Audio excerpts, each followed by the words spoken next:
বিসমিল্লাহির রহমানির রহিম। Mizan SD media, সত্যের পথে আলে সুন্নাত ওয়াল জামাত। দয়াল নবী পড়ে রাসূল শুনি নবী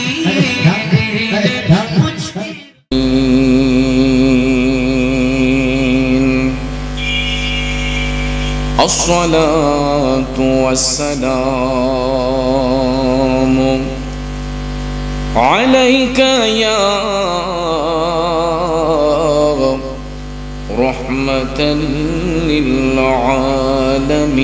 للعالمين اللهم صل على سيدنا مولانا محمد وعلى سيدنا مولانا জবানটা ছেড়ে দিয়া নবীজির মোহব্বত অন্তরে নিয়া আকাশ বাতাস মুখরিত করে সবাই প্রাঞ্জল ভাষায় দুরূদ শরীফ পড়ি। আল্লাহুম্মা সাল্লি সাইয়্যিদিনা মাওলানা মুহাম্মাদ ওয়া আলা সাইয়্যিদিনা মাওলানা आमीना तुझको मुबारक शाह की मिलाद हो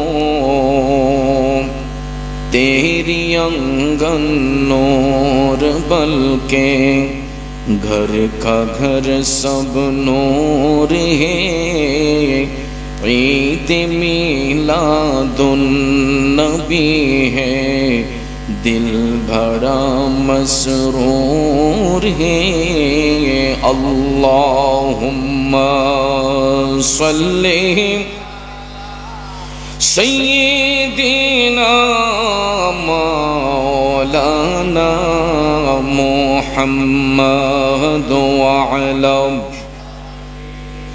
सय्यिदिना मौलाना।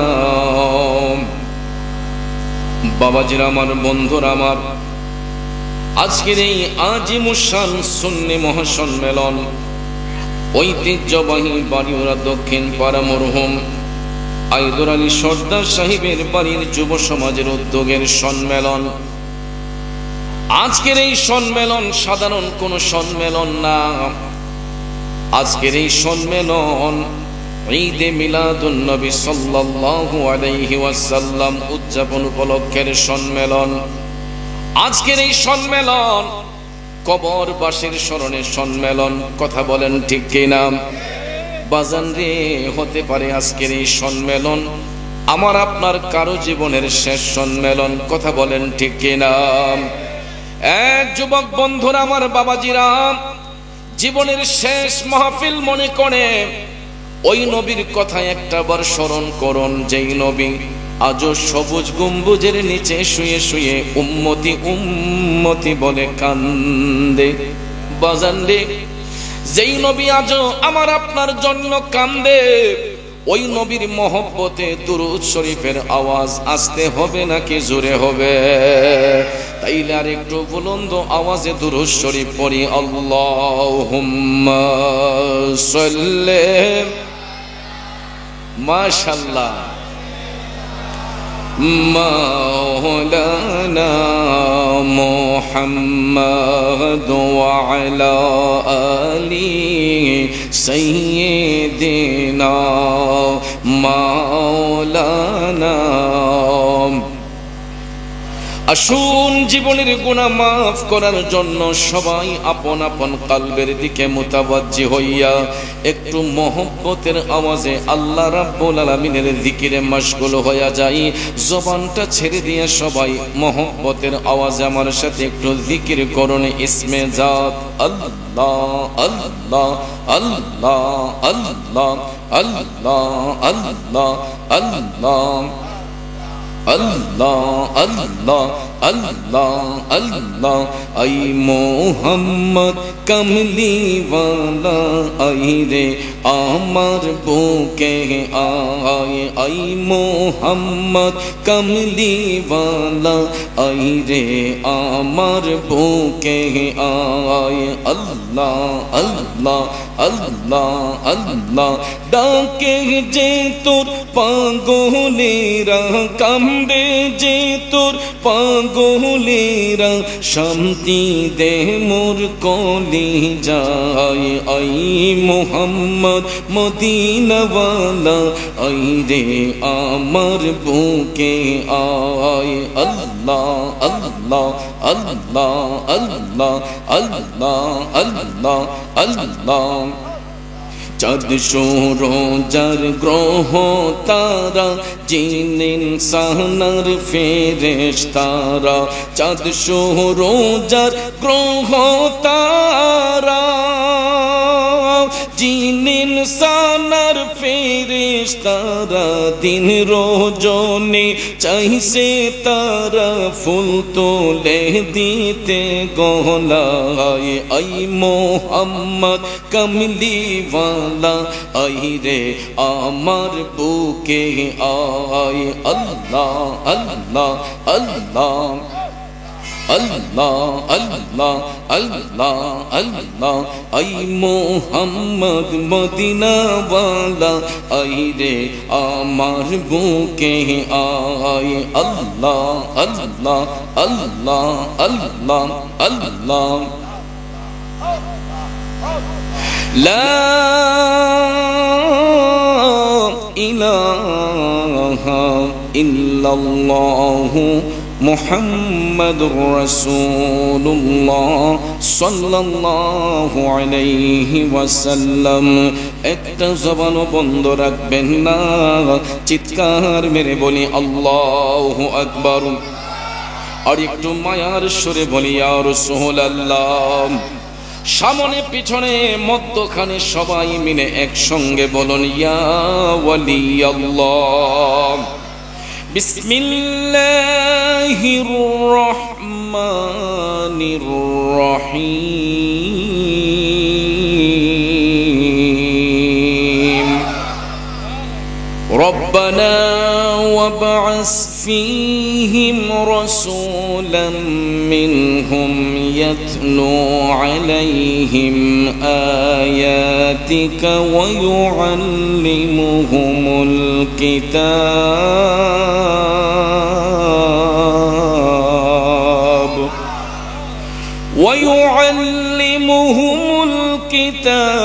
والحكمة ويزكيهم إنك أنت العزيز الحكيم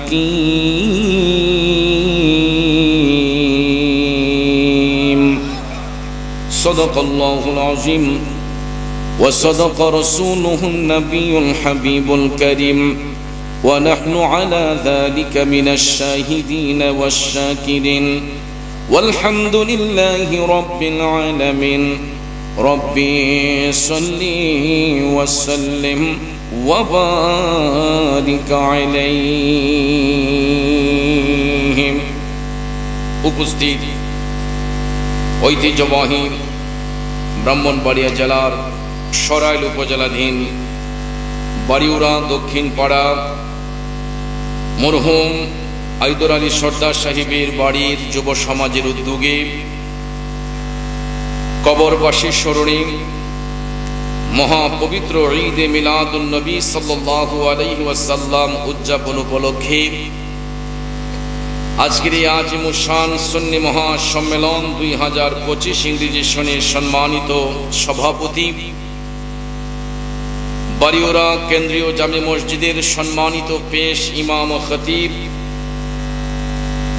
মুজাহিদ আহলে সুন্নাত বিশিষ্ট ইসলামী চিন্তাবিদ লেখক গবেষক আমার অত্যন্ত পরম স্নেহাস্পদ হযরত আল্লাহ মাওলানা খলিল হাসান রেজাল কাদরি সাহেব মাদ্দাজিল্লাহুল আলিয়াম এতক্ষণ যিনি সুন্দর সুললিত কণ্ঠে আপনাদের সামনে কোরআন সুন্নাহ ভিত্তিক আলোচনা করেছেন, যোগ্য পিতার যোগ্য সন্তান গাজিয়া উবাইদিয়া দরবার শরীফের বর্তমান বদিনিশীন মুজাহিদ আহলে সুন্নাত বন্ধুবর গাজী মুফতি নুরুল মুস্তাফা নকশবন্দি সাহেব আলোচনা করেছেন আমার অত্যন্ত মহব্বতের বিশিষ্ট ইসলামী চিন্তাবিদ হযরত মাওলানা মুফতি ইয়াকুব আলী নকশবন্দি সাহেব, হযরত মাওলানা হাবিবুর রহমান সাহেব, হযরত মাওলানা আবুল ফাইজ আল কাদরি সাহেব, হাফেজ হামিদুর রহমান নকশবন্দি সাহেব সহ মঞ্চে আসীন উলামায়ে আহলে সুন্নাত, আমার শ্রদ্ধেয় মুরব্বিয়ানে কেরাম, যুবক ভাইয়েরা, ছাত্র ভাইয়েরা, পর্দানিশীন মা বোনেরা, সাংবাদিক ভাইয়েরা, প্রশাসনিক ভাইয়েরা, পর্দানিশীন মা ও বোনেরা, সকলের প্রতি আবার আন্তরিক সালাম। আসসালামু আলাইকুম ওয়া রাহমাতুল্লাহি ওয়া বারাকাতুহু। রব্বুল ইজ্জতের আলিশান দরবারে লাখো কোটি শুকর গুজার করার পর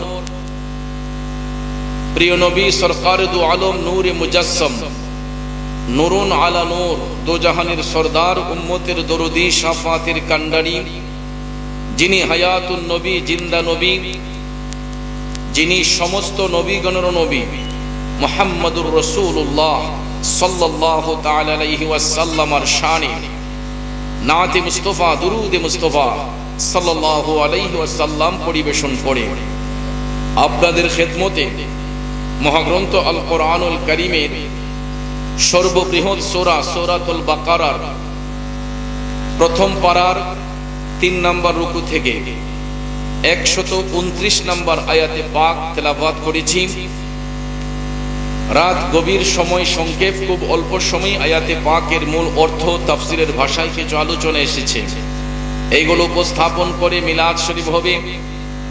যেহেতু আমরা তরিকত প্রেমিক মানুষ, আরেকটা জিকির হবে, পরিশেষে মোনাজাতের মাধ্যমে মাহফিল ইন্তেজামিয়া কমিটির পক্ষ হতে আপনাদের জন্য মুখতাসার তাবারুকের ব্যবস্থা করা হয়েছে। আমরা তাবারুক গ্রহণ করে আপন আপন বাড়িতে যাব। আল্লাহ পাক যেন শেষ মোনাজাত পর্যন্ত আমাদের সকলকে ধৈর্যের সহিত বসার সুযোগ দান করেন। আমরা সকলে বলি আমিন, আর একটু জবান খুলে বলি আমিন। প্রিয় ভাইয়ের আমার, এই সুন্দর জগৎ সৃষ্টির পরে আল্লাহ সুবহানাহু ওয়া তাআলা সত্যের পয়গাম পৌঁছে দেওয়ার জন্য যুগে যুগে বহু নবী রাসূল এই পৃথিবীতে আল্লাহ পাঠিয়েছেন। আমরা এমন একজন নবীর উম্মত, যিনি সৃষ্টির আদি, যিনি সৃষ্টির অন্ত, ঠিক কিনা? তবে এই বিশ্বভুবনে রাসূলকে প্রেরণ করার পূর্বেও আল্লাহ তাআলা বহু নবী রাসূল পৃথিবীতে পাঠিয়েছিলেন, তখনও জগৎ আলোকিত হয় নাই। কারণ অন্য সকল নবীগণকে যদিও আল্লাহ প্রেরণ করেছেন সত্যের দাওয়াত দেওয়ার জন্য, তাদেরকে গোটা জাহানের জন্য পাঠানো হয় নাই। এক একজন নবীকে নির্দিষ্ট করে এক একটা কওমের মধ্যে আল্লাহ পাঠিয়েছেন, ঠিক কিনা? আর আমরা এমন একজন নবীর উম্মত, যিনি নির্দিষ্ট কোনো কওমের নবী না, নির্দিষ্ট কোনো গোত্রের নবী না, তিনি 7 আসমান 7 জমিনের নবী, তিনি 80,000 আলমের নবী। আল্লাহর সৃষ্টি জগতে যতটা জগৎ সমূহ রয়েছে, যেখানে আল্লাহ রাব্বুল আলামিন, সেখানে আমাদের নবী রাহমাতাল লিল আলামের বহু বচন আলামিন। আলাম দ্বারা একটা জগৎকে বোঝানো হয়, আর আলামিন দ্বারা আল্লাহর কুল কায়নাতকে বোঝানো হয়। সুবহানাল্লাহ বলেন। আল্লাহর লকব হলো রাব্বুল আলামিন, নবীজির লকব হলো রাহমাতাল লিল। যেখানে আল্লাহর প্রশংসা, সেখানে হাবিবের প্রশংসা। ইজ্জত দিয়েছেন কে? আমার রাসূল এই পৃথিবীতে ইচ্ছে করে আসেন নাই, নবীজির আসার কোনো প্রয়োজনও ছিল না। মুসলিম মিল্লাতের আদি পিতা হযরতে সাইয়েদনা বাবা ইব্রাহিম আলাইহিস সালাম তিনি যখন আল্লাহর পবিত্র ঘর বাইতুল্লাহ শরীফের নির্মাণ কাজ শেষ করলেন, যেটা ছিল মুসলমানদের ইবাদতের সর্বোচ্চ প্রাণকেন্দ্র, ঠিক কিনা? কিন্তু রাসূল আসার পূর্বে যদিও কাবা নির্মাণ হয়েছে, এই কাবা অন্ধকার ছিল না, আলোকিত ছিল? অন্ধকার ছিল। কিভাবে অন্ধকার? মুসলমানদের তখন কোনো বাক স্বাধীনতা ছিল না। কাফের মুশরিকরা কাবা শরীফের ভিতরে মূর্তি স্থাপন করত, অগ্নির পূজা করত, দেবদেবীর পূজা করত। আপনারা বলেন, দেবদেবীর পূজা করা কি মুসলমানের ইবাদত? আগুনের পূজা করা কি মুসলমানের ইবাদত?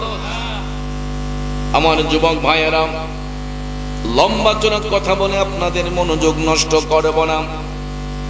ইব্রাহিম আলাইহিস সালাম আল্লাহর পবিত্র ঘর বাইতুল্লাহ শরীফ নির্মাণ করার পরে দেখা যায় মুসলমানরা ইবাদত করবে দূরের কথা, কাফের মুশরিকরা পুরা কাবা শরীফ দখল করে রেখেছে।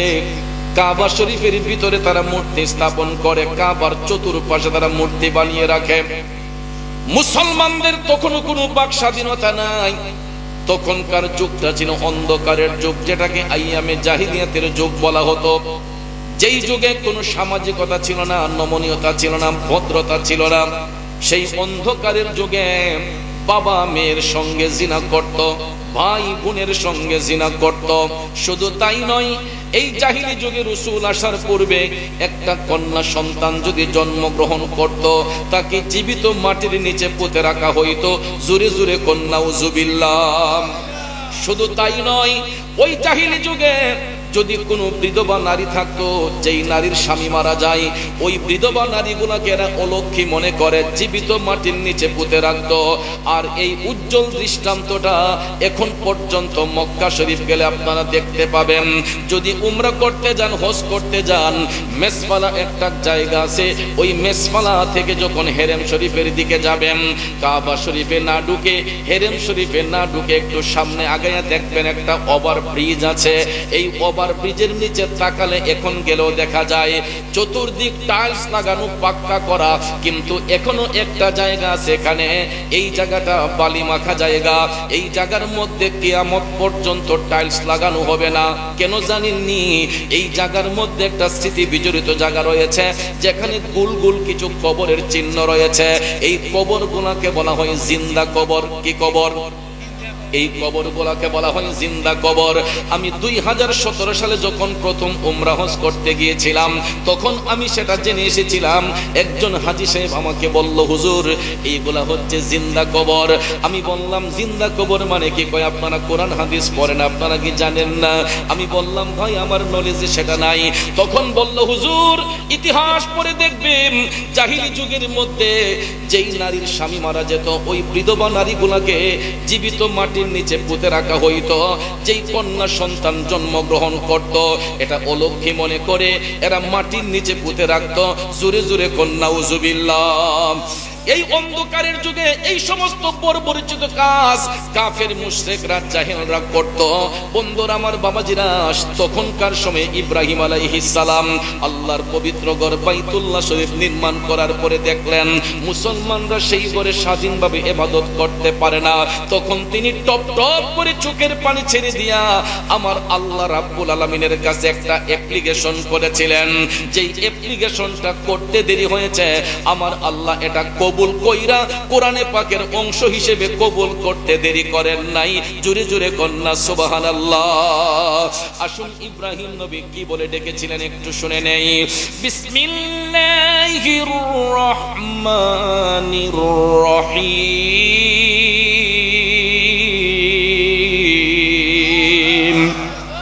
ربنا وابعث فيهم رسولا منهم يتلو عليهم آياتك ويعلمهم الكتاب والحكمة ويزكيهم।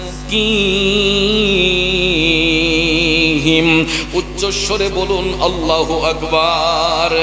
বন্ধুরা আমার, বাবাজিরা, ইব্রাহিম আলাইহিস সালাম মাওলাকে ডেকে বলেছিলেন, আয় আল্লাহ, আমি ইব্রাহিম ফরিয়াদ জানাই মানব জাতির মধ্য হতে তাদের নিকট একজন রসুল প্রেরণ করেন, যিনি তোমার বান্দাদেরকে আয়াতে পাক শিক্ষা দেবে, তাদেরকে হিকমত শিক্ষা দেবে, ওয়ায়ুযাক্কিহিম, তাদেরকে পবিত্র করবে। এই রকম পবিত্রকারী একজন রসুল তুমি মক্কা নগরীতে পাঠাও।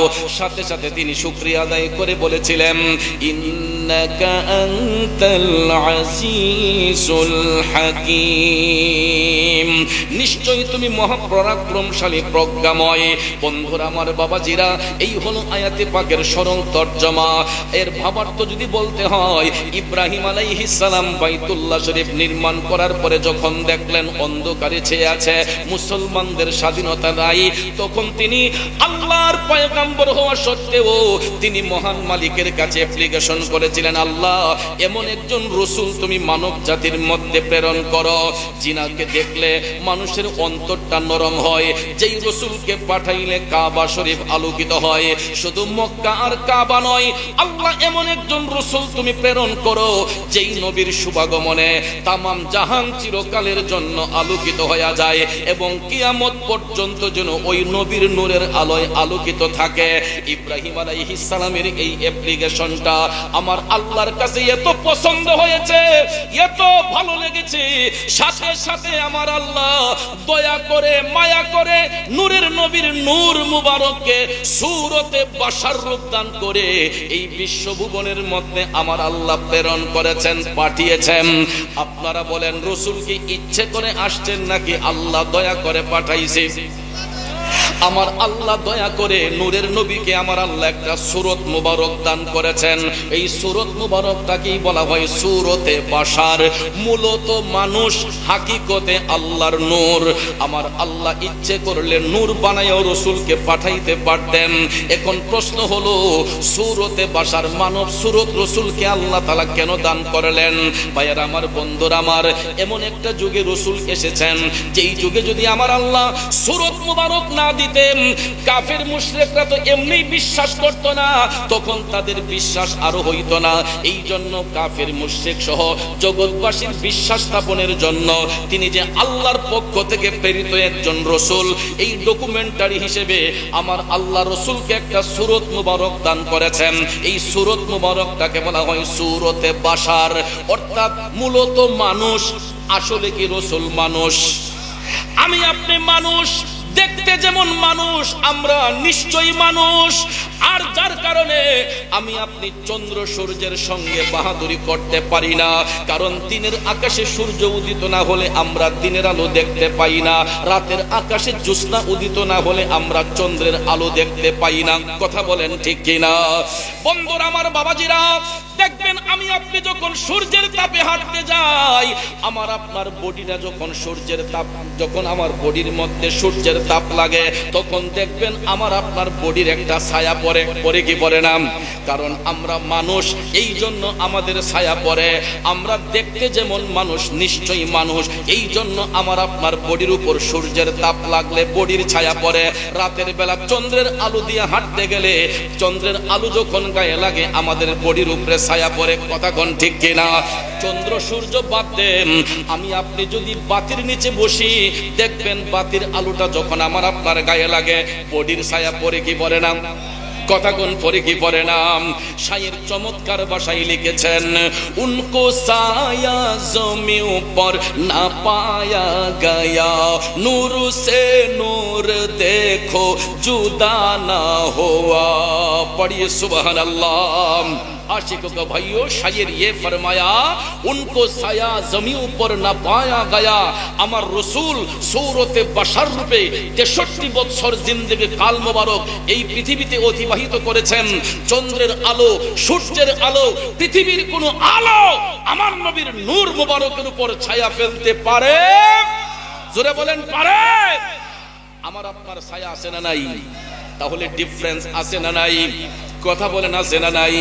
उनको साया ज़मीं पर ना पाया गया, नूर से नूर देखो जुदा ना हुआ, हमको आबिदिन नबी पर बड़ा नाज है, क्या भला मेरी आका का अंदाज है, जिससे सरसों मिलियो शिफा पा गया, ये खुदा के है रसूल, अल्लाह है अल्लाह, ये खुदा के है रसूल।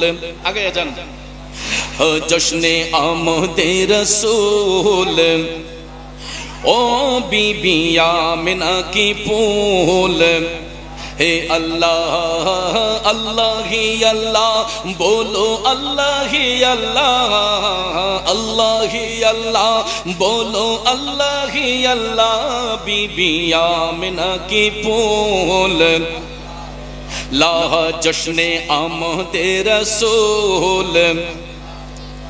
हो जब के सरकार तशरीफ लाने लगे, हुरो गिल्मा भी खुशियाँ मनाने लगे, जब के सरकार तशरीफ लाने लगे, हुरो गिल्मा भी खुशियाँ मनाने लगे, हर तरफ नूर की रोशनी छा गई, मुस्तफा क्या मिले तो जिंदगी मिल गई, ए हलीमा तेरी गोद में आ गई, दोनों आलम के रसूल, अल्लाह दोनों आलम के रसूल। हो चेहरा ये मुस्तफा जब दिखाया गया, चुप गए तारे और चांद शर्मा गया। पढ़िए सुभान अल्लाह।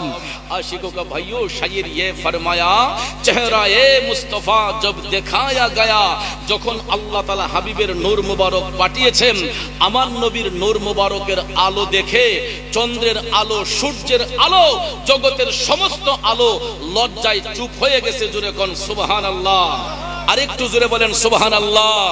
ओ चेहरा ये मुस्तफा जब दिखाया गया, चुप गए तारे और चांद शर्मा गया, आमीना देख कर मुस्कुराने लगी, हवा मरियम भी खुशियाँ मनाने लगी, आमीना बीबी सबसे ये कहने लगी, दुआ हो गई कबूल, अल्लाह दुआ हो गई कबूल, ए अल्लाह बीबी आमिना की फूल, अल्लाह जश्ने आमदे रसूल। আল্লাহ একটা জবানও বন্ধ রাখবেন না, চিৎকার মেরে বলি আল্লাহু আকবার। বাড়ি উড়ার নবীর প্রেমিকেরা গো, ও যুবক বন্ধুরা আমার, এখন বলুন রসুল আসাতে আমরা খুশি না বেজার? আমাদের জন্ম নবীর শুভাগমনের মধ্যে পার্থক্য আছে না নাই?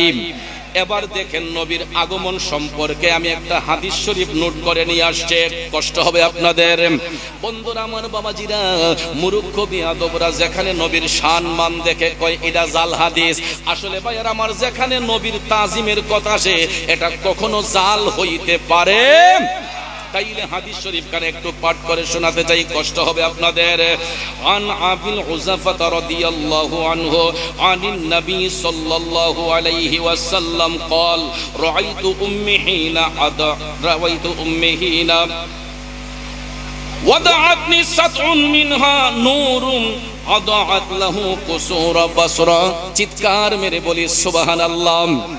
হযরতে আবিল হুযাফা রাদিয়াল্লাহু তাআলা আনহু হাদিস কানা বর্ণনা করেন। বৃষ্টি আসছে নাকি? কষ্ট হইতেছে আপনাদের? সবাই একটু দুরূদ শরীফ পড়ুন। আল্লাহুম্মা সাল্লি আলা, একটু আগে যান, এখন আরো জমব ইনশাআল্লাহ। হাম্মাদ আল্লাহুম্মা সাল্লি सैयदना मुहम्मद नबी शाफी मौलाना मुहम्मद नबी मौलाना মদে মন নবীজির উম্মত আমরা যেই নবীর নাই তুলনা যাহার উপর দুরুদ বেজেন দয়াল প্রভু রব্বানা আল্লাহুম্মা সাল্লিম মাশাআল্লাহ أنا أجمع وأنت تفرق أدنا بيانا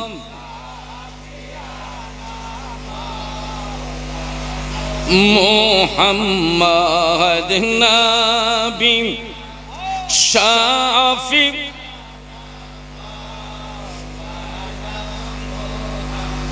ভাইয়ের আমার বন্ধুরা আমার বৃষ্টি আসে কার পক্ষ থেকে বৃষ্টি যাবে কার পক্ষ থেকে महबूब की महफिल को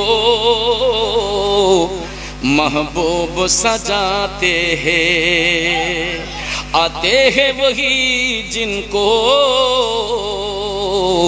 सरकार बुलाते हैं কথা বলেন ঠিক কি না হাবিবের প্রেমের বাগান কেমনে আল্লাহ রক্ষা করবে আল্লাহই ভালো জানে কথা কোন ঠিক কি না আজকে এই বৃষ্টিটাও একটা ঈমানের পরীক্ষা কথা বলেন ঠিক নেই সবাই একটু জিকির করেন আল্লাহ আল্লাহ আল্লাহ আল্লাহ আল্লাহ আল্লাহ আল্লাহ আল্লাহ আল্লাহ আল্লাহ আল্লাহ আল্লাহ আল্লাহ আল্লাহ আল্লাহ Allah Allah Allah Allah Allah Allah Allah Allah Allah Allah আল্লাহ আল্লাহ জপ মন রে আল্লাহ কর সাধনা আল্লাহর নামটি না লইলে আল্লাহর নামটি না লইলে কলব জিন্দা হবে না আল্লাহ আল্লাহ জপ মন রে আল্লাহ কর সাধনা আল্লাহ আল্লাহ জপ মনে রে আল্লাহ করো সাধনা জিকির করো মুমিন ভাঙন জিকিরে মজাইয়া মগর জিকিরে হয় দিল রোশন ইমানের সাথে হয় মরণ আল্লাহ আল্লাহ আল্লাহ আল্লাহ আল্লাহ আল্লাহ আল্লাহ আল্লাহ জপ মন রে আল্লাহ করো সাধনা আল্লাহ আল্লাহ জপ মন রে আল্লাহ করো সাধনা আল্লাহ আল্লাহ আল্লাহ আল্লাহ লা ইলাহা ইল্লাল্লাহু মুহাম্মাদুর রাসূলুল্লাহ সাল্লাল্লাহু আলাইহি ওয়াসাল্লাম কষ্ট হচ্ছে বাবাজিরাম এবার আসুন যে কথাটা বলতে চেয়েছিলাম নবীজির আগমন সম্পর্কে রাসূল কি বলতেছেন আন আবি হুযাফা রাদিয়াল্লাহু তাআলা আনহু আনিন নবী সাল্লাল্লাহু আলাইহি ওয়াসাল্লাম قال رأيت أمي حين وضعتني سبع منها نور أضاعت له قصور بصرا বন্ধুরা আমার বাবাজিরা আবু হুযাফা রাদিয়াল্লাহু তাআলা আনহু রাসূল করিম সাল্লাল্লাহু আলাইহি ওয়াসাল্লাম থেকে বর্ণনা করতেছেন তিনি বলছেন যে আমার মাতা আমিনা খাতুন রাদিয়াল্লাহু তাআলা আনহা আমি রাসূলকে যখন তিনি ভূমিষ্ঠ করবেন ওনার নাভিমূল থেকে দেখতেছেন নূরের একটা রশ্মি বের হয়েছে নাভিমূল থেকে নূরের একটা রশ্মি বের হয়েছে যে নূরের রশ্মিটা বের হওয়ার সাথে সাথে বসরার মহলগুলা সব আলোকিত হয়ে গেছে আমার নবীর নূর মোবারকের আলোয় কোথায় মক্কা নগরী কোথায় বসরা নগরী বন্ধুরা আমার নূরের আলো বস্ত্রার মহলগুলা সব আলোকিত হয়ে গেছে। আর শুধু তাই নয়, আমি আপনি দুনিয়ার মধ্যে জন্মগ্রহণ করি কাপড় পইরা না পইরা, আমার আপনার গায়ের মধ্যে কোনো কাপড় থাকে না, আমার আপনার গায়ের মধ্যে কোনো কাপড় মোড়ানো থাকে না। যখন মায়ের লজ্জাস্থান দিয়ে আমরা বলিষ্ঠ হই, বন্ধুরা আমার বাবাজিরা, আমাদের গায়ের মধ্যে কোনো কাপড় থাকে না, হোক ছেলে হোক মেয়ে। আমরা যখন মায়ের লজ্জাস্থান দিয়ে পৃথিবীর আলো বাতাস দেখতে আসি, তখন ভাইয়ের আমার দাইমাকে জিজ্ঞেস করবেন, আমাদের মুখটা থাকে আসমানের দিকে, কোন দিকে? সিজার হোক নর্মাল ডেলিভারি হোক, সিজার হোক নর্মাল ডেলিভারি হোক, মা বোনদেরকে জিজ্ঞেস করবেন, দাইমাকে জিজ্ঞেস করবেন, মায়ের গর্ভ থেকে নর্মাল ডেলিভারির মাধ্যমে বাচ্চা যখন খালাসি করা হয়, অথবা গাইনি বিশেষজ্ঞ ডাক্তার সাহেব যখন সিজারের মাধ্যমে মায়ের গর্ভ থেকে বাচ্চা বের করে, দেখবেন নাভিমূলের নিচ থেকে কেটে বাচ্চাটা যখন বের করা হয়, তার বাচ্চার এই জায়গার মধ্যে ধরে মুখটা থাকে আসমানের দিকে, কোন দিকে? আর আমার রাসূল যখন পৃথিবীতে শুভাগমন করেছেন, নবীজির শরীর মোবারকের মধ্যে জান্নাতি পোশাক পরিধান ছিল। আরো জোরে কন্যা সুবহানাল্লাহ। এ বন্ধুরা আমার বাবাজিরা, গভীর মনোযোগ। মদিনার কামলিওয়ালা নবীর মুখ মোবারক আসমানের দিকে ছিল না। আমার রাসূল পৃথিবীর মধ্যে শুভাগমন করিয়া সাথে সাথে সিজদাবনত হইয়া মহান আল্লাহর দরবারে রাসূল কেঁদেছেন, রব্বি হাবলি উম্মতি, রব্বি হাবলি উম্মতি বলিয়া আওয়াজ করে বলুন ঠিক না বিঠিক? এই জন্য কবি বলেছেন, আল্লাহর দরবারে নবী সিজদায় পড়িয়া রব্বি হাবলি উম্মতি বলে দিলেন কাঁদিয়া। আল্লাহর দরবারে নবী সিজদায় পড়িয়া গুনাহগার উম্মতকে দাও মাফ করিয়া। রব্বি হাবলি বলে নবী, রব্বি হাবলি বলে নবী কাঁদেন উম্মতের মায়ায়, নবী কাঁদেন মদিনায় আজও উম্মতের মায়ায়, নবী কাঁদেন মদিনায় আজও উম্মতের মায়ায়। দুরুদ পড়ে সবাই, দুরুদ পড়ে সবাই নবীকে সালাম জানাই, কাঁদেন নবী মদিনায় আজও উম্মতের মায়ায়, নবী কাঁদেন মদিনায় আজও উম্মতের মায়ায়। কথা বলেন ঠিক কিনা? যেই নবী আজও উম্মতি উম্মতি বলে কাঁদে রে, পৃথিবীতে শুভাগমন করার সাথে সাথে রাসূল উম্মতি বলে কেঁদেছেন। এখন পর্যন্ত রাসূল উম্মতি উম্মতি বলে কাঁদে, আর আমরা ওই নবীর উম্মত হই আর নবী নিয়ে পারাবারি করি, নবী নিয়ে মারামারি করে। বড় দুঃখ লাগে, কষ্ট লাগে গো, সেই নবী এখনো কাঁদে আর আমরা নবীর সঙ্গে প্রতারণা করি। উম্মত হইয়া নবী চিনলাম না, অথচ দেখেন রাসূলের যেই দিন শুভাগমন হবে, দিন রাত আমার আল্লাহর কাছে কান্না শুরু করছে নবী পাওয়ার জন্য। ফতোয়ায়ে শাহীর মধ্যে মৌলুদুন নবী একটা অধ্যায় আছে, এই মিলাদুন নবী অধ্যায়টা বুঝে পড়তে পারেন। আমার রাসূলের শুভাগমন হয়েছে রবিউল আউয়াল শরীফের 12 তারিখ, সুবহে সাদেক রোজ সোমবারে। এটার পক্ষে অসংখ্য দলিল রয়েছে।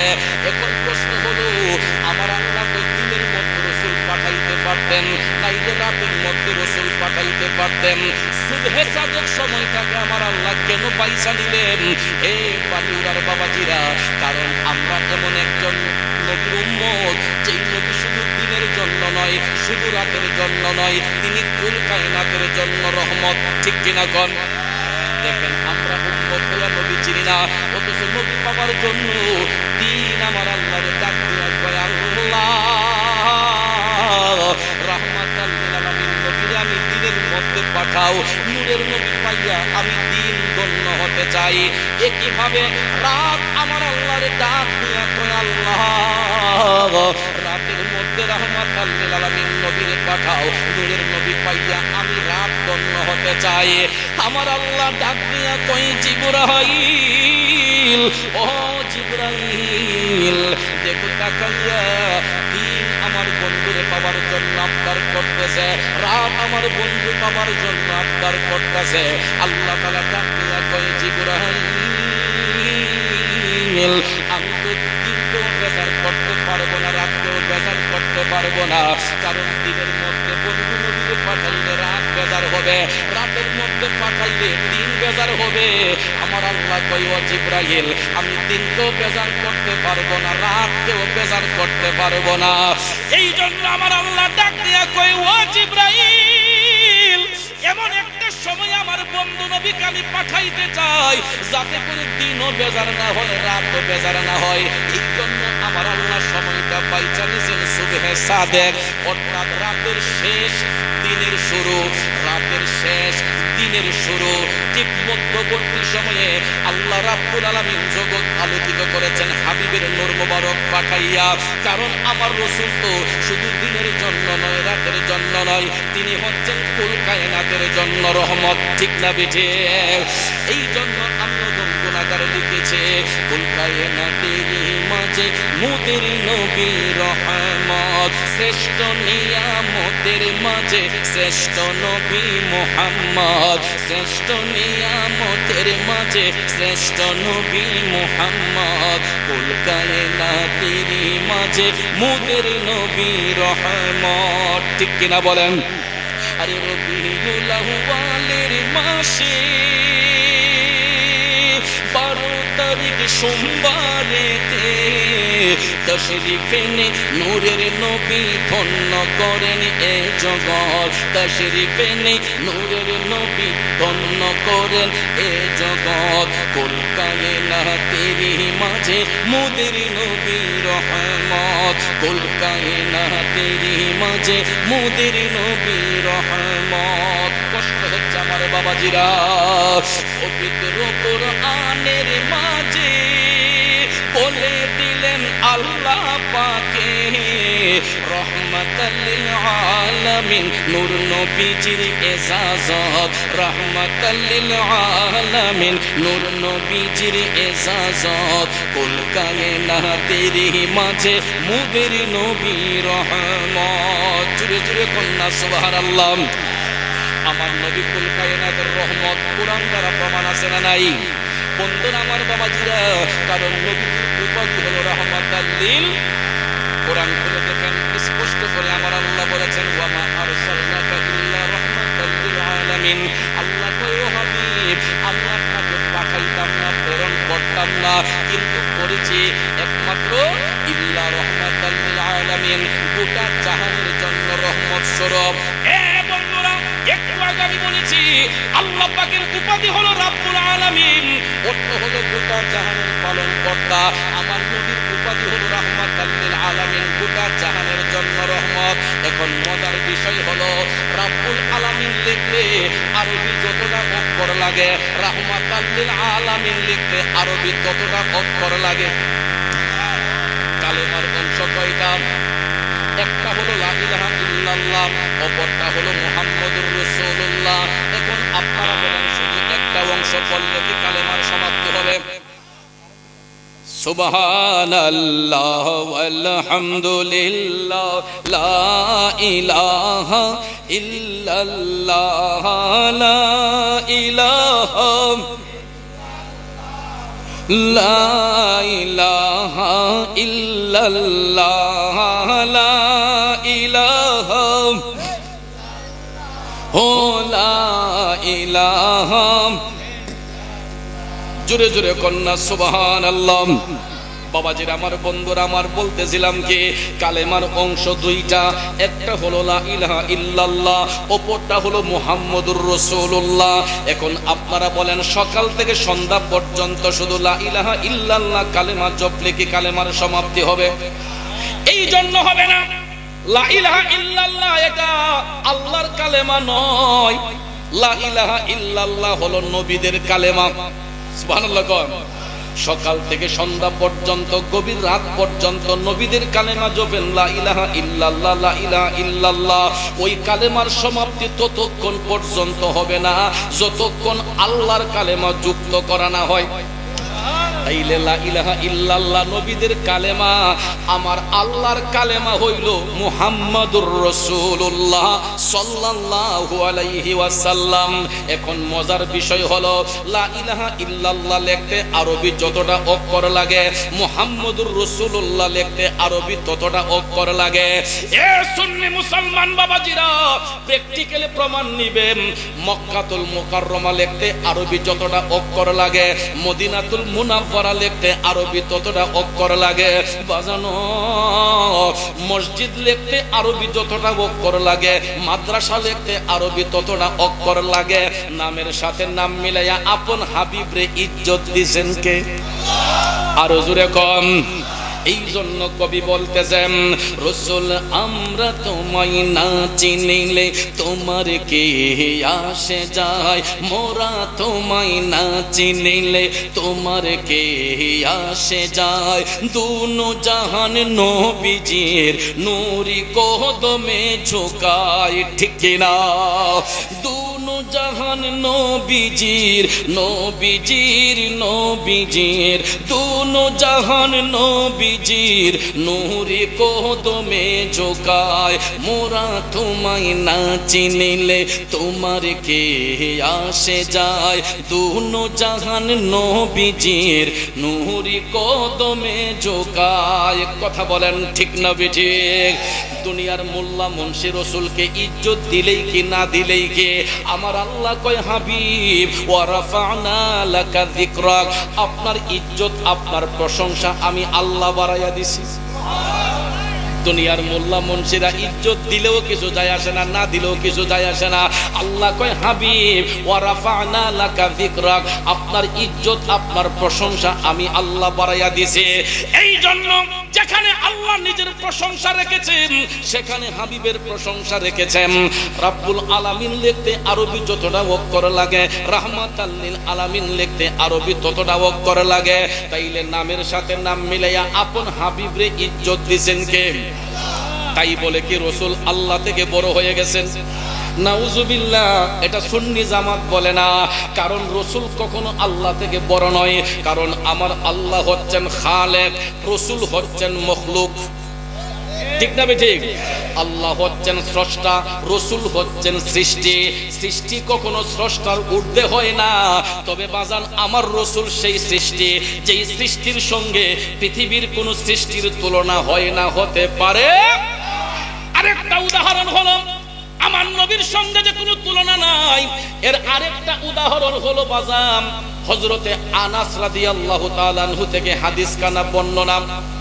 তিনি বলতেছেন, আল্লাহর হাবিব সাল্লাল্লাহু আলাইহি ওয়াসাল্লাম ইরশাদ করেন, আমি আমার রবের নিকট এতই সম্মানিত, আমার রব তাআলা আমি রাসূলকে এই পৃথিবীতে খতনাকৃত অবস্থায় পাঠিয়েছেন। আরেকটু জোরে কন্যা সুবহানাল্লাহ। ভাইয়ের আমার, বন্ধুরা আমার, অনেকে মনে করবেন যে চৌধুরী সাহেব মনে হয় বানায়া বানায়া বলে। আমি হাদিস শরীফটা নোট করে নিয়ে আসছি বাজান, একটু বললে কি আপনাদের কষ্ট হবে, খারাপ লাগবে? এ বন্ধুরা আমার, হাদিস শরীফ কালাম আন আনাস রাদিয়াল্লাহু আনহু আনিন নবী সাল্লাল্লাহু আলাইহি ওয়াসাল্লাম ক্বালা রাআইতু উম্মিহিনা রাআইতু কারামাতু আলা রাব্বি ইন্নী ওয়ালাদতু মাখদুনান ওয়ালাম ইয়ারাউ আহাদুন সাউতি। সুবহানাল্লাহ কোন রাওয়াহু তাবরানী। তাবরানী শরীফের মধ্যে এই হাদিস কানা আসছে। হযরতে আনাস রাদিয়াল্লাহু তাআলা আনহু হাদিস বর্ণনা করেন। তিনি বলতেছেন যে রাসূল করিম সাল্লাল্লাহু আলাইহি ওয়াসাল্লাম ইরশাদ করেন যে আমি আমার রবের নিকট এতই সম্মানিত, আমার রব তাআলা আমি রাসূলকে খতনাকৃত অবস্থায় দুনিয়াতে পাঠিয়েছেন এবং আমার লজ্জা স্থান মোবারক দেখা পৃথিবীবাসীর জন্য হারাম করে দিয়েছে। এখন পার্থক্য হলো, আমার আপনার বেলায় অনুষ্ঠান হয় কয়টা? দুইটা। জন্মের পরে হয় একটা, আবার বয়স যখন 6 কিংবা 7 বছর হয় তখন হয় আরেকটা। এটারে বলা হয় সুন্নতে খতনা। মুসলমানি হয়নি বাজান? কথা বলেন হয় কিনা? বাবা যদি বিদেশও থাকে দেখবেন বলে যে আমার ছেলের মুসলমানি সুন্নতটা আমি আইসা করামু। আগে ভাগে গরু কিনে, খাসি কিনে, যার যার সামর্থ্য অনুসারে আয়োজন করে। কথা বলেন ঠিক না ঠিক? তারপরে দেখবেন আমাদের সুন্নতের খতনা যখন হয়, বাচ্চার বয়স 6, 7, 8 বছরও যখন হয়, আজম সাহেব যখন সুন্নত করতে যায়, তার লজ্জাস্থানটা ডাক্তারের চোখে পড়েনি, আশেপাশে যারা আছে তারা দেখেনি।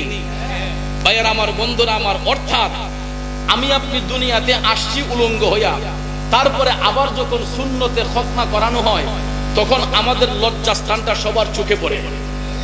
আমার রাসূল বলেন, আমি আমার রবের নিকট এতই সম্মানিত, আমার রব তাআলা আমি রাসূলকে এই পৃথিবীর মধ্যে খতনাকৃত অবস্থায় পাঠিয়েছেন এবং আমার লজ্জাস্থান দেখা পৃথিবীবাসীর জন্য হারাম করে দিয়েছে।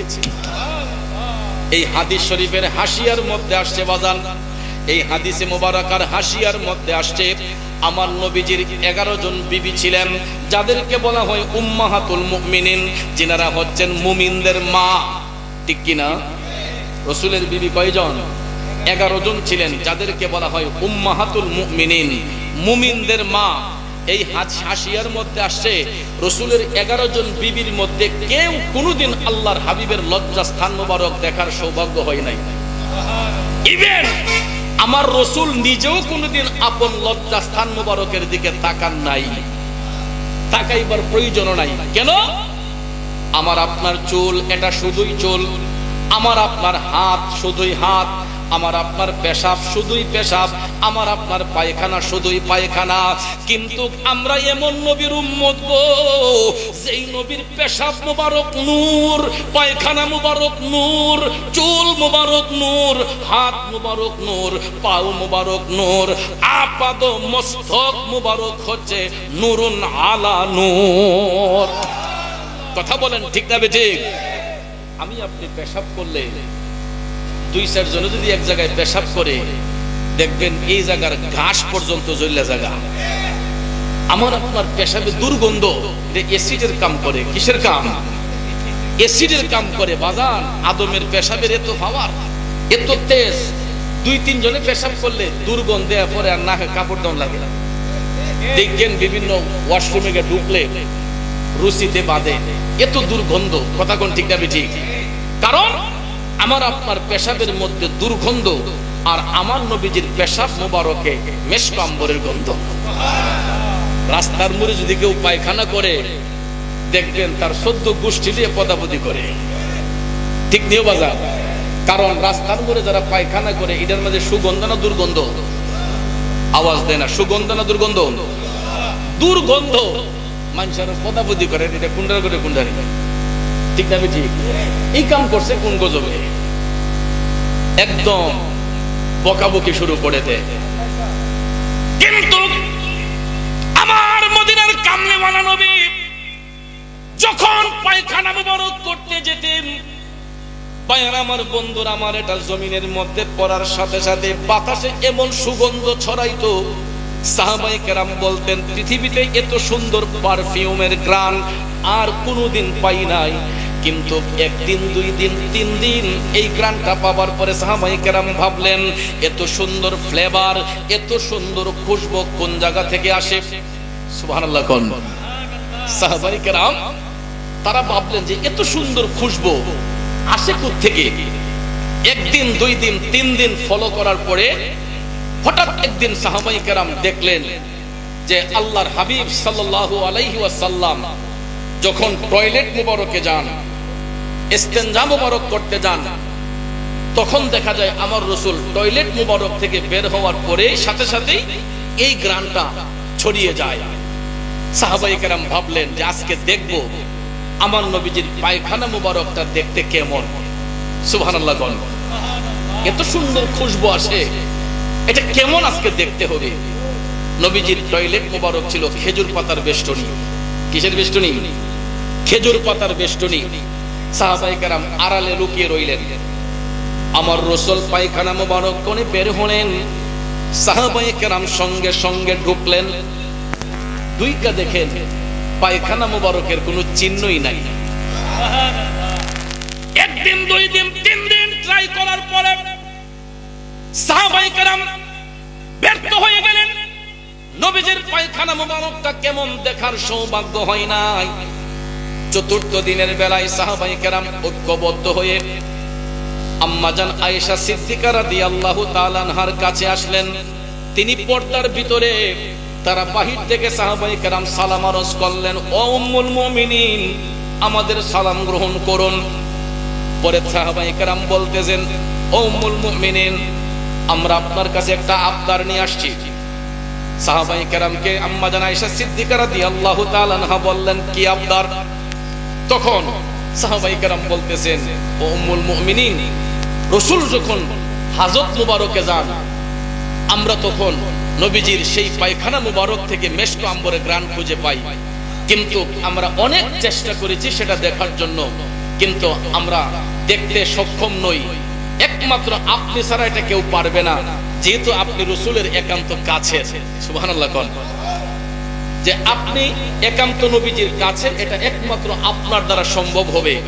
আম্মাজান আয়েশা সিদ্দিকা রাদিয়াল্লাহু তাআলা আনহা সাহাবায়ে কেরামকে আশ্বস্ত করলেন যে আমি চেষ্টার ত্রুটি রাখবো না, আপনাদেরকে এটা অবগত করার জন্য আমি চেষ্টার কোনো ত্রুটি রাখবো না। সুবহানাল্লাহ কোন।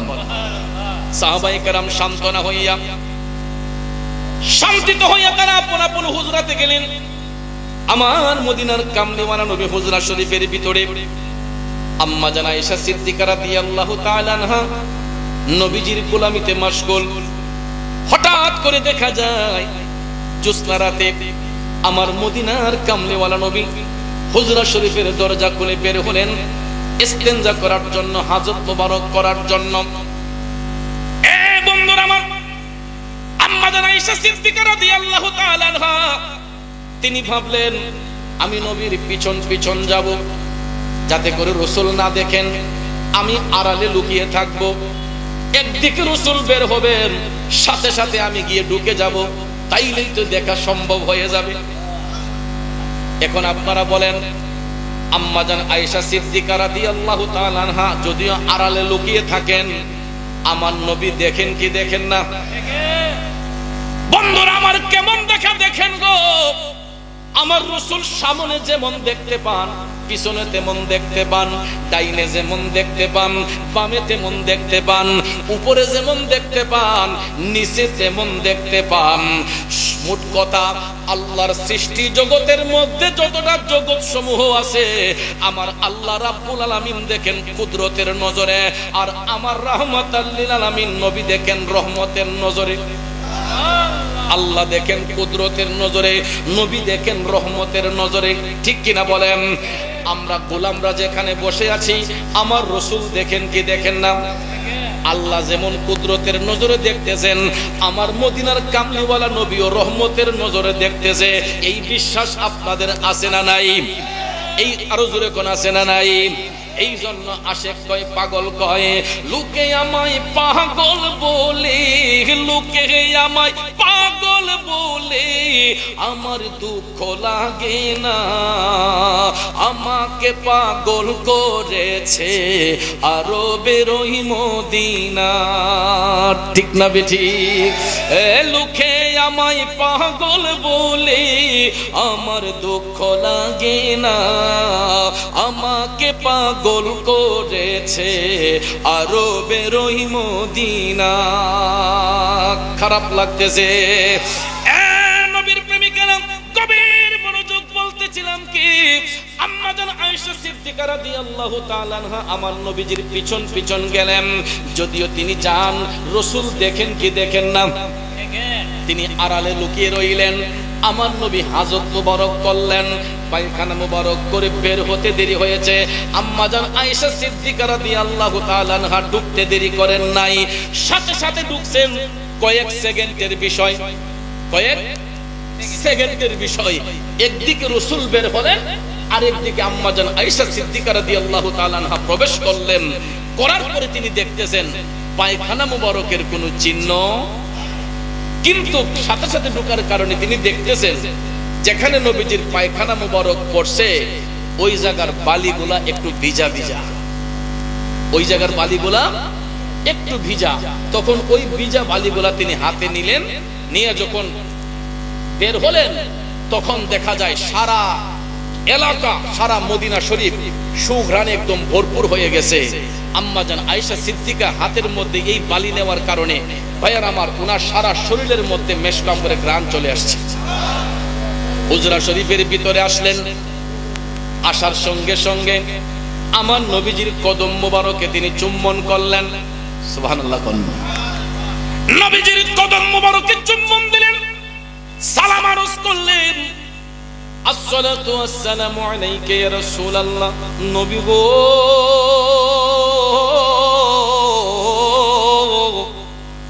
ওগো মায়ার নবীজি, আমি আয়েশা আপনার নুরানি কদম মোবারক খানা আরজি পেশ করতে চাই। আমার রাসূল বললেন, মুস্কি মুস্কি হেসে বললেন, আয়েশা কি প্রশ্ন, কি এমন আরজি? তখন তিনি বিস্তারিত সব ঘটনা খুলে বললেন, ইয়া রাসূলুল্লাহ, আপনার উম্মতেরা আপনার নুরানি পায়খানা মুবারক থেকে মেশকাম্বরে ঘ্রাণ খুঁজে পায়, কিন্তু দেখার সৌভাগ্য হয় নাই। শেষ পর্যন্ত তারা আমি আয়েশার মাধ্যমে জানতে চেয়েছিল আপনার নুরানি পায়খানা মুবারকটা কেমন, সেটা দেখার জন্য। ইয়া রাসূলুল্লাহ, নবী গো, আমি আয়েশাও আজকে একটা কৌশল অবলম্বন করেছিলাম। ইয়া রাসূলুল্লাহ, নবী গো, আমি আজকে একটা কৌশল অবলম্বন করেছিলাম দেখার জন্য। আপনি একদিকে বের হয়েছেন, আরেকদিকে আমি গিয়া ঢুকলাম, তারপর আমি দেখতে পাইলাম পায়খানা মুবারকের কোনো চিহ্নই দেখা যায় না। আরো জোরে কন্যা সুবহানাল্লাহ। আমার রাসূল আম্মাজান আয়েশা সিদ্দিকা রাদিয়াল্লাহু তাআলা আনহার দিকে তাকায়া বললেন, আয়েশা, আমি কি তোমাদের মতো? সুবহানাল্লাহ কন্যা। রাসূল ডাক দিয়ে বললেন, হে প্রাণের আয়েশা, আমি কি তোমাদের মতো? সুবহানাল্লাহ কন্যা। এই কথা বলার সাথে সাথে আম্মাজান আয়েশা সিদ্দিকা রাদিয়াল্লাহু তাআলা আনহা তিনি লজ্জিত হয়ে গেলেন, মাথা মুবারক নিচু করে ফেললেন। মদিনার কামলিওয়ালা নবী তখন ডাক দিয়ে বলতেছেন, আয়েশা, আমি রাসূলের পায়খানাটা জমিনে পড়তে দেরি হয়, জমিন সেটা গিলতে দেরি করে না। জমিন সেটা গিলতে দেরি করে না, এটা জমিনের মধ্যে পড়তে দেরি হয়, জমিন সেটা গিলতে দেরি করে না। এই জন্য পৃথিবীর কোন ব্যক্তি এটা দেখার সৌভাগ্য তাদের নাই, কারণ জমিনগুলো হা করে বসে থাকে। আমি রাসূলের পায়খানা মুবারক জমিনে পড়তে দেরি হয়, জমিন সেটা গিলে ফেলতে দেরি করে না। জুরে জুরে কন্যা আল্লাহু আকবার। বন্ধুরা আমার, বাবাজিরা আমার, এখন ভাইয়ার আমার, এই হাদিস শরীফের হাসিয়ার মধ্যে বর্ণনা করতে গিয়ে বলা হয়েছে, ব্যাখ্যা করতে গিয়ে বলা হয়েছে, আজকে জমিনের মধ্যে আমরা চলাফেরা করি, জমিন এত দামি হয়েছে কেন? একমাত্র আমার নবীর কারণে। কথা বলেন ঠিক না ঠিক? আজকে জমিনের মধ্যে একই মাটিতে দেখবেন কত রকমের ফসল আমরা উৎপাদন করি, কত রঙের গাছপালা লাগাই। এক গাছের ফল টক হয়, একটা মিষ্টি হয়, একটা ঝাল হয়। কথা বলেন ঠিক না? বাজান, কাঁচামরিচ কি মিষ্টি না ঝাল? টমেটো টক না ঝাল?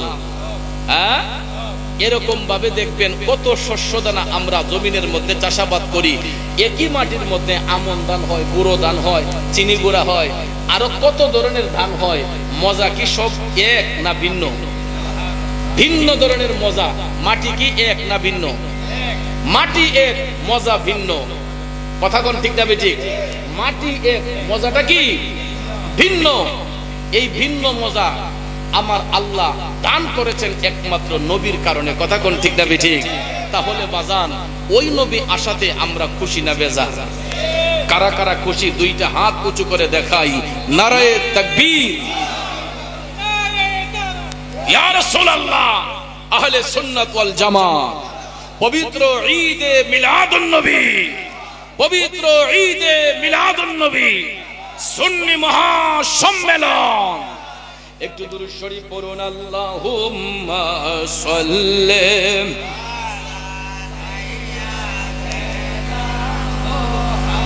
মাদ, আল্লাহুম্মা সাল্লি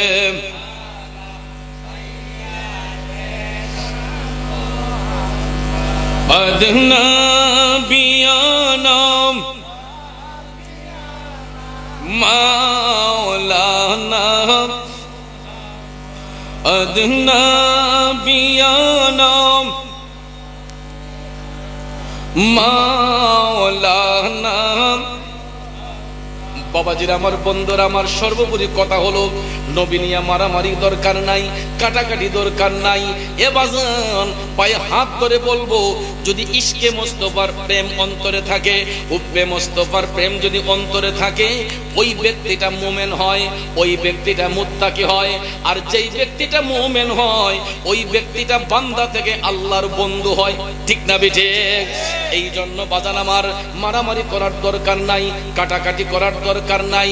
প্রত্যেকটা মানুষকে আমার আল্লাহ বিবেক দিয়েছে, বুদ্ধি দিয়েছে। একটু জ্ঞানটাকে প্রয়োগ করেন, বুদ্ধিটাকে একটু খাটাইয়া দেখেন। যদি আমার নবীর শুভাগমন না হইতো, আজকে কি এই সুন্দর পরিবেশ পাইতাম? আমি আপনি সম্মানিত হইতাম? সামাজিকতা আসতো, নমনীয়তা আসতো?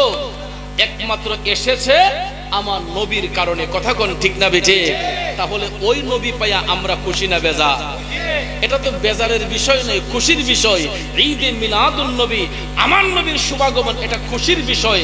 আমরা এই খুশিতে জশ্নে জুলুস করি, আনন্দ রেলি করি। আর কিছু কিছু ভাইয়েরা আমাদেরকে বেদাতের ফতোয়া দিয়ে, শিরিকের ফতোয়া দিয়ে আমাদেরকে একদম জাহান্নামে পাঠাইয়া দেয়। আমরা হাজারবার রাজি জশ্নে জুলুস ঈদে মিলাদুন নবী পালন করার কারণে যদি আল্লাহ জাহান্নামে দেয়, আমরা রাজি আছি না নাই? কথা কোন রাজি আছি না নাই? তাদের যুক্তি হলো যে রবিউল আউয়াল শরীফে যদি রসুল আসেন, ওই দিনে তো রসুলের ইন্তেকাল হয়েছে। তারা বলে কি যে ওই দিনে রসুলের ইন্তেকাল হয়েছে, সুবহে সাদিক রোজ সোমবারে রবিউল আউয়ালের 12 তারিখ নবীজির ইন্তেকাল হয়েছে। আচ্ছা, আমি কিছু সময়ের জন্য তাদের দলিলে চলে গেলাম যে নবী যেই তারিখে আগমন করছেন, ওই তারিখে আমার নবীর শুভাগমন হয়েছে। এই যেই তারিখে রসুলের শুভাগমন হয়েছে, ওই তারিখে নবীজির ইন্তেকাল মুবারক হয়েছে। যদি এটা গ্রহণযোগ্য নয়, আমি তাদের যুক্তিতেই আসলাম যে আমার নবী যেই তারিখে যেই সময়ে শুভাগমন করেছেন, 63 বছর জিন্দেগি কাল মুবারক অতিবাহিত করে আবার ওই তারিখে আমার নবীজির ওই সময়ে বেসাল মুবারক হয়েছে। আমি কিছুক্ষণের জন্য তাদের সঙ্গে একমত হইয়া আপনাদেরকে একটা জিনিস আমি বলতে চাই। আমার আপনার বেলায় জন্মের পরে একটা হয় হ্যাপি বার্থডে, ঠিক না বেঠিক? মৃত্যুর পরে একটা হয় মৃত্যু বার্ষিকী, একটা হলো জন্ম বার্ষিকী, একটা হলো মৃত্যু বার্ষিকী। কথা কোন ঠিক না বেঠিক? ব্যবধানটা হলো, আমার আপনার জন্ম যদি বৈশাখ মাসে হয়, মরণটা কিন্তু আষাঢ় মাসে হয়। যদিও বৈশাখ মাসে জন্ম হয়, বৈশাখ মাসে মরণ হয়, সময়ের ব্যবধান থাকেনি, সময়ের ডিফারেন্স থাকে না হুজুর? আমার আপনার কি যেই সময়ে জন্মগ্রহণ হয় ওই সময় মৃত্যু হয়? যেই সময়ে জন্মগ্রহণ হয় আবার অন্য একটা মাসে অন্য একটা তারিখে মৃত্যু হয়। তাদের কথা হলো ওই তারিখে নবীজির ইন্তেকাল হয়েছে, ওই তারিখে নবীর আগমন হয়েছে, ইন্তেকাল হয়েছে। আমি মাইনা নিলাম ভাইয়ের আমার, একই তারিখে নবীজির আগমন, একই তারিখে নবীজির ওফাত একই সময়ে হয়েছে। এখন আপনারা বলেন, আগমনটা আগে না ওফাতটা আগে? রসুল আইসেন আগে না গেছেন আগে? যদি রসুলের শুভাগমন আগে হয়ে থাকে, আমরা কি আগমনটা মানবো আগে না ওফাতটা মানবো আগে? বন্ধুরা আমার, বাবাজিরা আমার, আমার আল্লাহ কত মহান, তাদের কথাই তারা ধরা পড়ে। রসুল যদি শুভাগমন করে থাকেন রবিউল আউয়াল শরীফের 12 তারিখ সুবহে সাদিক রোজ সোমবারে, আবার 63 বছর জিন্দেগি কাল মুবারক অতিবাহিত করার পরে ওই তারিখে ওই সময় যদি নবীজির ইন্তেকাল হয়ে থাকে, আমার আল্লাহ ন্যায় বিচারক। কেমন ন্যায় বিচারক? কারণ রসুল তো হায়াতুন নবী, জিন্দা নবী। যাতে রবিউল আউয়াল শরীফে এই 12 তারিখ সুবহে সাদিকে, এই 12 তারিখ সোমবারে কেউ যাতে কোনোদিন আমার নবীর ইন্তিকাল দিবস পালন করতে না পারে, এই জন্য আমার আল্লাহ রসুলের শুভাগমন দিয়া ইন্তিকালের মধ্যে এমন সিল মাইরা দিছে যাতে পৃথিবীর কোনো মানুষ রবিউল আউয়ালের 12 তারিখ আমার নবীর ইন্তিকাল দিবস পালন করতে না পারে। ওই দিন আশিকরা পালন করবে জশ্নে জুলুস ঈদে মিলাদুন নবী, ঠিক কিনা কোন? এই জন্য আমিও দম গুনাহগার লিখছি, জশ্নে জুলুস নবীজির শানে পালন করে সব মুমিনের দলে, নাকি বেঈমানের দলে? মুমিনের দলে জুলুস করে, বেঈমানের দলে লাঠি দিয়া প্রতিবাদ করে। কথা কোন ঠিক কিনা? মুমিনের দল যারা, এরা জুলুস করে নবীর আগমনে শুভাগমনে খুশি হয়, আর যারা রাসূলের আগমনে বেজার হয় তাদের হাতের মধ্যে লম্বা লম্বা লাঠি। কথা কোন ঠিক না ঠিক? ভাইয়ের আমার, লাঠিবাজির নাম ইসলাম নয়, লাঠিবাজির নাম ইসলাম নয়। ইসলাম কায়েম হচ্ছে কোরআন সুন্নাহর মাধ্যমে, ঠিক না বেঠিক? কোরআন সুন্নাহর আদর্শে লালিত হন, লাঠির আদর্শে লালিত হবেন না। কিছুদিন আগে আমি দেখলাম একটা ভিডিও বার্তাতে এক ভাইকে প্রশ্ন করা হয়েছে যে হুজুর, আপনারা লাঠি হাতে নিয়ে প্রতিবাদ করছেন কেন জশ্নে জুলুসের বিরুদ্ধে? তখন উনি বলতেছে, লাঠি হাতে রাখা সুন্নত, নবীজির সুন্নত, অবশ্যই সুন্নত, কিন্তু যেই নবীর সুন্নত লাঠি, জশ্নে জুলুস পালন করা এটাও তো সুন্নত। কথা কোন ঠিক না বেঠিক? জশ্নে জুলুস পালন এটাও তো সুন্নত। কথা বলেন ঠিক না বেঠিক? ভাইয়ের আমার, বন্ধুরা আমার, আর নবীর আগমন এটা সুন্নত হোক, ওয়াজিব হোক, নফল হোক, ফরজ হোক, যাই কিছু হোক, আমার কথা হলো কোনো দলিলই আমার দরকার নাই। নবীজির শুভাগমন এটা আশিকের প্রেমের বিষয়। কথা কোন ঠিক না বেঠিক? আমরা আনন্দে উদ্বেলিত হয়ে রাসূলের আগমনে শুভাগমনে খুশি উদযাপন করব। কথা কোন ঠিক কিনা? এই বছর আপনারা নাসিরনগর সরাইলবাসীরা প্রমাণ করে দিয়েছেন যে নাসিরনগর সরাইলের মধ্যে যে নবী প্রেমিকের জোয়ার আছে, সারা মিডিয়া তুলপার আপনাদের এই জশ্নে জুলুস দেখে। আমাদের ইউটিউব চ্যানেলটি সাবস্ক্রাইব করে আমাদের সাথে থেকে পাবেন বিভিন্ন সুন্নি পীর মাশায়েখদের ওয়াজ ও গজল। আমাদের ভিডিওটি ভালো লাগলে লাইক, কমেন্ট এবং ইসলামের ও সুন্নিয়তের প্রচারের স্বার্থে বেশি বেশি শেয়ার করুন। ধন্যবাদ।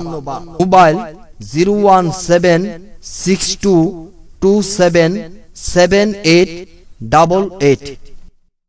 এছাড়াও আমাদের এখানে ওয়াজ মাহফিল, বিয়ে, গায়ে হলুদ, সেমিনার, যে কোনো অনুষ্ঠানে স্টেজ সাজানো সহ যে কোনো অনুষ্ঠানের ভিডিও কাজ করা হয়।